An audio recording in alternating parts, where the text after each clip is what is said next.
네, 강프로입니다. 자, 오늘 에코프로 머티리얼즈 1.5% 강세 중입니다. 자, 시장 대비해서는 굉장히 강하다고 판단을 합니다. 그리고 에코프로 BM은 그쵸? 4% 하락 중이고 포스코 퓨처엠도 4% 하락 중이고요. 특이하게 LNF만 상승 중에 있습니다. 뭐 시가는 약했는데 LNF가 장 초반에 4.6% 거의 한 5% 정도까지 강세를 보였었다는 걸 감안하면 지금 시장이 전체적으로 종목군들을 다 찍어 누르고 있다는 걸 우리는 확인해 볼 수 있습니다. 자, 그러면 첫 번째 오늘 영상의 이 핵심 내용은 첫 번째가 시장이 어디까지 빠질 건가? 그리고 두 번째가 시장하고 종목하고의 관계를 어떻게 봐야 될까? 그쵸? 이 두 가지입니다. 이런 과정에서 우리가 에코프로 머티리얼즈를 얼마에 매수해야 될까? 그쵸? 왜? 신고가에 있으니까. 주식은 미래 가치를 선반영합니다. 선반영하는 과정에서 그쵸? 미래에 나올 수 있는 실적보다 지금 주가가 싸면 그쵸? 지금 주가가 싸면 큰 폭으로 상승이 나오는 겁니다. 왜? 미래 가치에 비해서 싼 거니까. 그래서 지금 실적을 비해서 주가를 보잖아요. 그러면 아무리 봐도 오를 수 있는 주식을 찾을 수 없어요.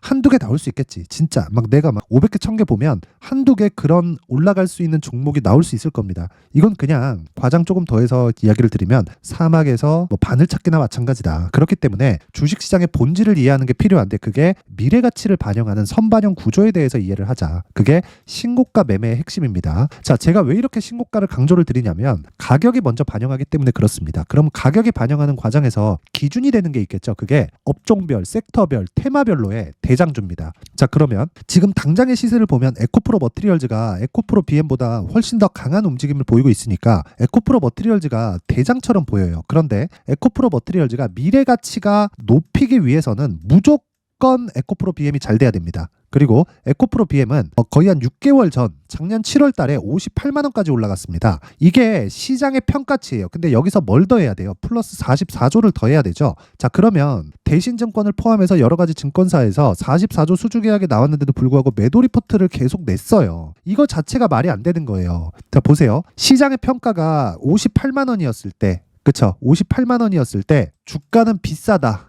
오케이, 인정. 근데 쭉 빠져서 한 70% 빠졌더니 18만 원대까지 빠졌습니다. 그리고 나서 지금 28만 원이에요. 반등이 나왔죠. 그리고 최근에 이 12월 달에 강세를 보였었던 이 구간에는 44조짜리 수주가 들어왔습니다. 그러면 생각해 보세요. 삼성 SDI에서 44조짜리 수주를 단독으로 집어넣었는데 이걸 그냥 여기서 갑자기 넣었을까요? 아니라는 거예요. 밥 먹다가 말고. 그쵸? 뭐 에코프로도 그렇고 뭐 삼성 SDI도 그렇고 책임자 둘이서 만나가지고 뭐 밥 한번 먹고 뭐 술 한번 먹다가 야 그래 너네한테 그냥 넣어줄게 이렇게 했을까요? 아니죠. 44조짜리라면 수요 예측부터 시작해서 너네가 증설할 수 있는 물량들 그리고 공장에 대한 뭐 내용들 그쵸? 앞으로 뭐 계획들 이런 부분을 다 조율을 해서 넣은 수주 물량이 44조입니다. 그쵸? 수요 예측은 당연히 앞으로 양극재에 대한 수요 예측을 당연히 했겠죠. 자, 그러면 애초에 58만 원 갈 때도 44조짜리 수주가 들어올 걸 협상 중에 있었다는 거예요. 단지 결정이 이때 난 겁니다. 그쵸? 자, 그럼 우린 여기서 에코프로 BM을 봐야 되는 이유가 에코프로 머티리얼즈에서 만드는 전구체를 다 갖다 쓰고 그 전구체를 통해서 리튬을 더하면 양극재가 되고요. 양극재를 어디로 납품해요? 삼성 SDI 쪽으로 들어간다. 자,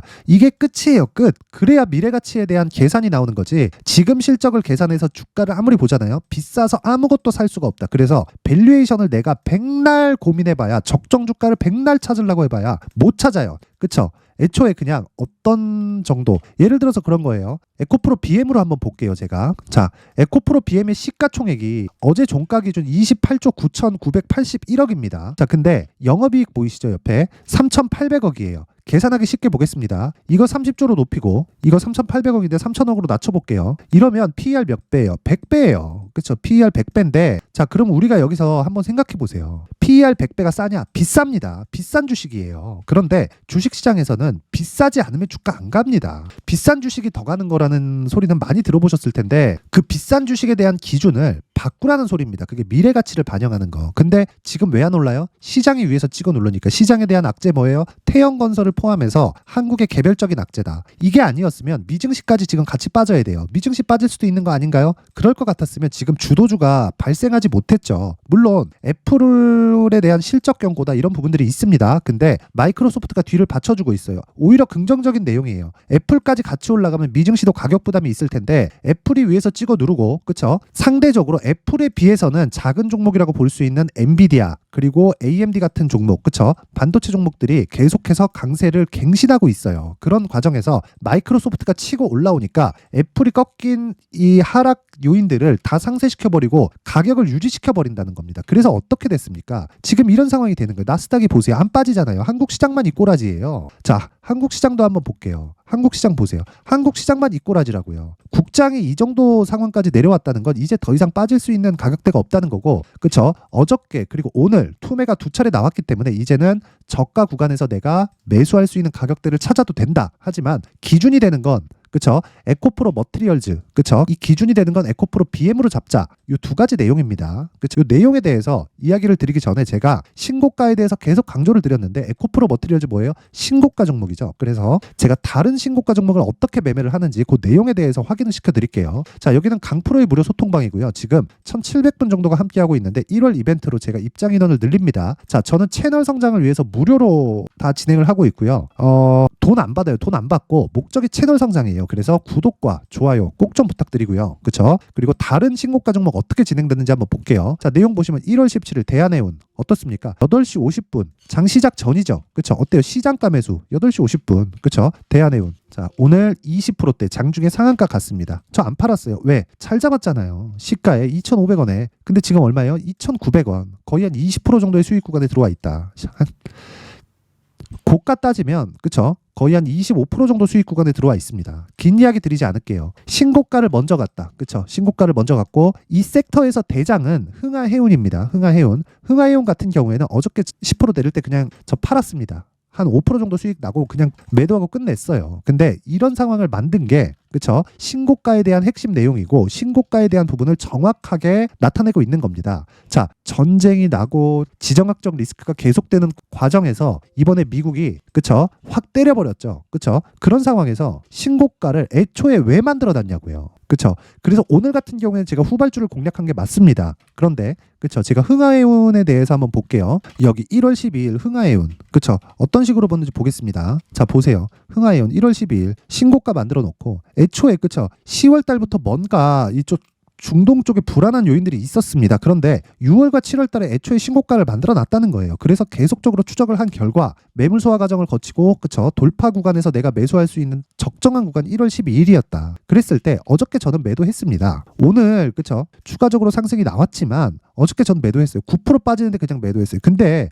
5% 수익에서 끝났어요. 그리고 나서 제가 흥하해운을 매수하지 않고 대한해운을 오늘 매수를 한 겁니다. 그리고 여기서 진행되는 모든 종목은 스윙으로 진행되고 최종 보유 기간은 2주 안쪽으로 잘라서 간다. 그리고 그 내용을 소통방에서 계속 진행하고 있고요. 그리고 롯데정보통신도 한번 보여드릴게요. 자, 보세요. 롯데정보통신. 자, 오늘은 하락하지만, 그쵸? 1월 12일이죠. 그쵸? 8시 49분 시장가 매수. 신고가 종목이기 때문에 장중에 시세를 확인해 볼 필요도 없어요. 물론 종목 선별에 대한 나만의 기술은 있죠. 근데 그런 부분을 제가 소통방에서 지속적으로, 그쵸? 이야기를 계속해 드리고 있고, 그리고 1월 12일 날, 정확하게 1월 12일 날 39,500원에 시가 체결을 시켰다. 그랬을 때 오늘 하락하죠. 하락해서 종가가 나오면 시장이고 뭐고 간에 그냥 매도하고 본다. 자, 긴 이야기 드리지 않겠습니다. 이런 매매를 할 수 있으려면 다시 말씀드리지만 신고가 그리고 선반영의 구조에 대해서 이해를 해야 되고, 한 종목만 제가 더 보여드리면 뭐 상한가를 가고 그런 종목들 나옵니다. 나와요. 근데 그것보다 더 중요한 게 여기 신고가에 대한 이해다. 보세요. 12월 22일 시노펙스 8시 53분 시장가 매수, 정확하게 장 시작 전에 주문이 나갔고 시가에 그냥 때려 박으라는 거죠. 시노펙스. 자, 내용 한번 보세요. 어떻습니까? 그쵸? 5,200원부터 정확하게 지금 8,300원. 물론 저는 7,500원 선 정도에서 다 매도를 했습니다. 이때 하락했거든요. 보유기간 얼마? 대략 한 일주일 반. 그쵸? 길게 이야기 드리지 않을게요. 주식시장에서 가격을 파악하는 것만큼 중요한 게 없다. 그래서 내가 가격에 대한 파악이 안 돼서 자꾸 막 매매가 어려워진다 하시는 분들은 이번 1월 이벤트 때 소통방으로 들어오세요. 긴 이야기 드리지 않겠습니다. 저는 채널 성장이 목적이고요. 그쵸? 돈 안 받습니다. 그래서 구독과 좋아요 꼭 좀 부탁드리고요. 상단에 있는 전화번호로 참여. 자, 참여라고 문자를 보내주시면 제가 소통방 입장 링크를 순차적으로 공유를 해드리도록 하겠습니다. 자, 그리고 신년 이벤트 하나 더 나갑니다. 자, 제가 여기 뭐 시노펙스 그리고 아까 전에 뭐 대한해운 이런 종목들을 지속적으로 추적 관찰할 수 있는 신고가 검색기, 그쵸? 여기서 나온 종목들을 이런 식으로 매매를 어떻게 풀어나갈지, 그쵸? 수익 모델에 대한 내용을 함께 준비를 해놨는데 이 내용도요, 제가 채널 성장이 목적입니다. 그래서 구독과 좋아요 꼭 좀 부탁드리고요. 상단에 있는 전화번호로 참여라고 문자를 보내주시면 신고가 검색기 그리고 수익 모델 그리고 소통방 입장 링크까지 함께 공유를 해드리도록 하겠습니다. 자, 다시 에코프로 머티리얼즈로 돌아와서 보면요. 내용 간단합니다. 오늘 상승하고 있다. 저 시장은 급락하고 있다. 그럼 시장보다 강하다. 그런데 에코프로 BM이 찍어 누르면 에코프로 머티리얼즈도 눌릴 수밖에 없다. 근데 시장은 계속해서 약세를 보였고 약세를 보이는 과정에서 에코프로 BM은 26만 원 제가 12월 달부터 저가로 잡아놨었던 26만 원을 훼손하지 않고 있고 26만 원을 훼손하는 상황이 벌어진다면 에코프로 BM이 자력으로 인해서 하락하는 상황이 발생하는 게 아니라 시장이 여기서 추가적으로 꺾여 눌려야 되는데 그런 상황이 발생하면 미증시가 위에서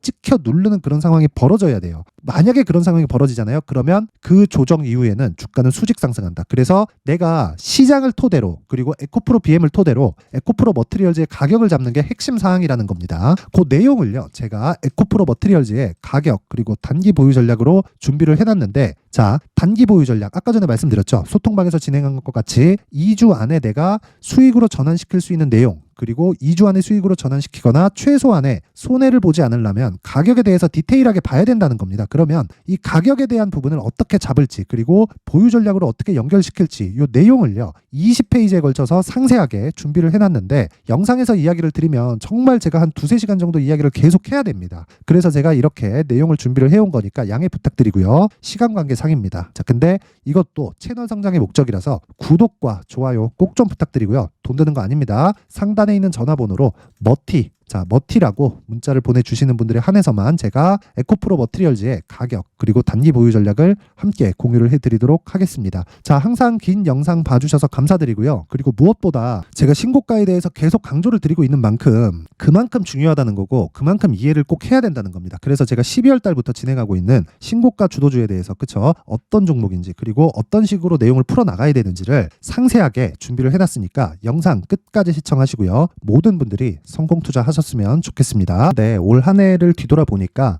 구간별로 큰 수익이 나왔었던 종목들이 꽤 많이 보입니다. 1월 달에는 AI 관련주들이 있었고요. 그리고 2월 달부터는 2차 전지가 계속해서 강세를 보였죠. 자, 그리고 나서 3월 달이 되니까 AI 반도체 관련주들이 신고가를 만들면서 5월 달부터 시세를 큰 폭으로 냈죠. 저가부터 따진다면 한미 반도체와 같은 종목들도 올 한 해 6배 정도의 시세가 나왔습니다. 혹시라도 올해 수익을 보지 못하신 분들이 있다면요. 어떻게 시세가 움직이는지 반드시 익혀 놓으셔야 되고요. 만약에 그런 부분이 아직 준비가 되어 있지 않다면 어중간한 종목들 사고팔고 하지 마시고요. 딱 한 종목에 비중을 제대로 넣어서 확실하게 수익을 보는 방법이 필요합니다. 자, 그래서 제가 23년 12월 달 강프로의 대시세 종목을 준비를 해왔고요. 이 종목은 대기업을 상대로 안정적인 매출 구조를 갖추고 있는 데다가 이 규모가 40%를 넘나들고요. 호황기 때는 50%를 넘나드는 역대급인 이익 구조를 갖추고 있어서 대체 불가능한 기업이라고 보셔야 됩니다. 자, 지금 현재 주요 거래처는요. 삼성전자, 인텔, 하이닉스, TSMC, 엔비디아까지 모든 반도체 업체를 고객사로 확보하고 있는 상황이고요. 이 재무제표 상황을 보면요. 이익률 자체가 넘사벽인 걸 알 수 있습니다. 넘을 수 없다는 거겠죠. 첫 번째 급등 포인트를 보면요. 앞서서 보여드렸었던 실적은요. 23년도 개화 시기에 접어들었었던 AI 반도체의 실적이 포함되지 않은 실적입니다. 자, 그런데 올 한 해 개화 시기에 접어들었었던 새로운 반도체의 실적치가 더해지면요.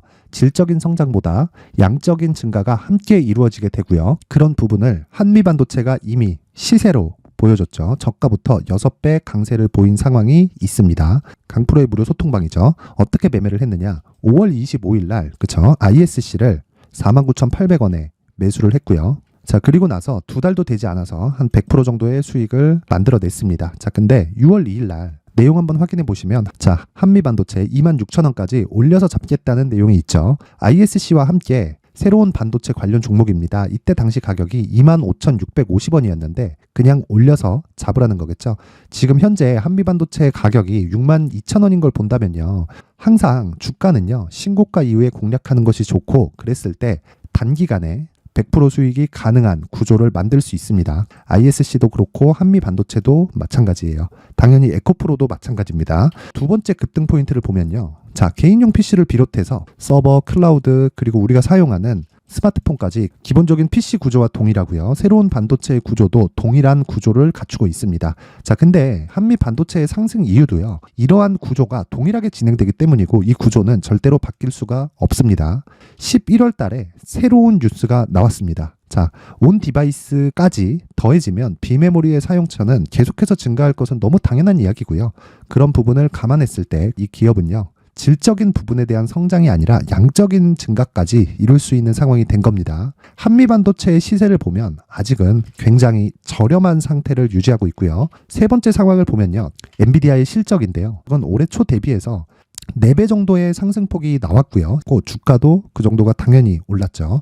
주식 투자를 할 때는 예상하는 게 아니라 확정치를 보고 매매를 해서 수익을 낼 수 있어야 됩니다. 앞서서 제가 보여드렸었던 내용인 ISC도 그렇고요. 한미 반도체도 그렇고 확정된 내용이 있었죠. AI에 대한 개화 시기에 맞춰서 삼성전자와 SK 하이닉스가 강세를 보이는 구간이 있었고요. 엔비디아가 강세를 보였습니다. 자, 삼성전자도 그렇고 하이닉스도 그렇고 엔비디아도 마찬가지고요. 생각해 보시면 세력들이 어찌할 수 없는 정도의 사이즈를 가지고 있는 그런 종목들이죠.